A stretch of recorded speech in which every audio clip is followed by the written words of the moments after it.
اگر اس پر غور کیا جائے تو پھر خود بخود یہ بات سمجھ میں آئے گی کہ ویسے تو اللہ تبارک و تعالی نے اس رمضان کے اندر بنیادی طور پر 2 عبادتیں ہیں ایسی جو اور دنوں میں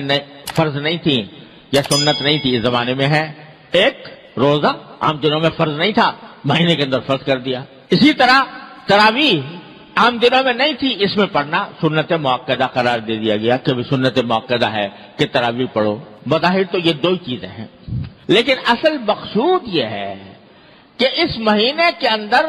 ان 2 کاموں کے علاوہ آدمی جتنا ہو سکے اپنے آپ کو دوسرے مشاغل سے فارغ کر کے اللہ تبارک و تعالیٰ کی عبادت کی طرف متوجہ ہو۔ اور دنوں کے اندر صبح سے شام تک ہم مختلف مشاغل میں مبتلا رہتے ہیں، یہ 1 مہینہ اللہ کے لیے اپنے آپ کو فارغ کرنے کی کوشش کرو کہ اپنی مصروفیات، دوسری مصروفیات کم کرو، اور جو حقیقی عبادت کے کام ہے جس کے لیے تم دنیا میں بھیجے گئے تھے، جو تمہاری پیدائش کا مقصد تھا، اس کی طرف اپنی توجہ زیادہ بڑھاؤ۔ لہذا اس میں روزے اور تراویح کے علاوہ آدمی اس بات کا اہتمام کرے کہ تلاوت قرآن کریم کی تلاوت عام دنوں کے اندر اتنے کرنے کا موقع نہیں ملتا، جتنا ہو سکے قرآن کریم کی تلاوت زیادہ سے زیادہ کی جائے۔ یہ نبی کریم صلی اللہ علیہ وسلم کی سنت بھی ہے، اور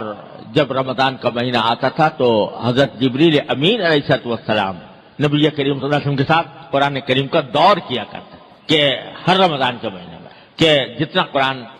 ایک مرتبہ حضور اقدس صلی اللہ علیہ وسلم پڑھتے، ایک مرتبہ جبریل امین پڑھتے، کیا منظر ہوگا، وہ کیا عالم ہوگا کہ دور کرنے والے حضرت جبریل علیہ السلام اور دور کرنے والے حضور نبی کریم صلی اللہ علیہ وسلم، کیا تلاوت ہوتی ہوگی، کیا اس کا منظر ہوگا اور کیا اس کی روحانیت ہوگی۔ ہر سال یہ ہوتا، اور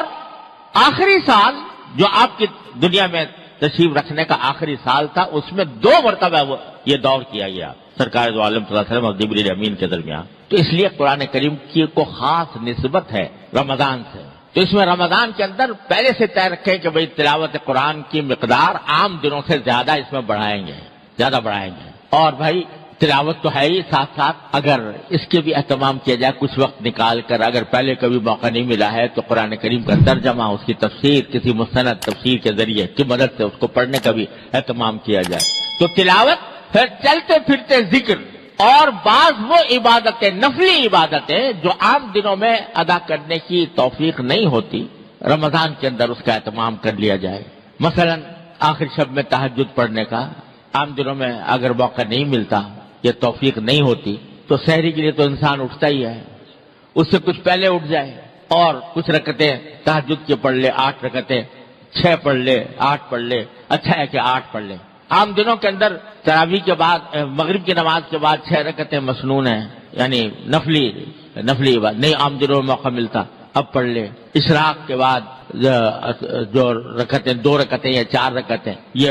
عام دنوں میں موقع نہیں ملتا، اس میں پڑھ لے۔ اور چلتے پھرتے ذکر، فضولیات سے اجتناب، فضول کام سے، فضول محفلیں جمی ہوئی ہیں، باتیں ہو رہی ہیں، گپ شپ ہو رہی ہے، اس سے اپنے آپ کو بچائیں، اور زیادہ سے زیادہ وقت اللہ تبارک و تعالیٰ کے ذکر میں، اللہ تعالیٰ کی یاد میں، اللہ تعالیٰ کی عبادت میں گزارنے کی کوشش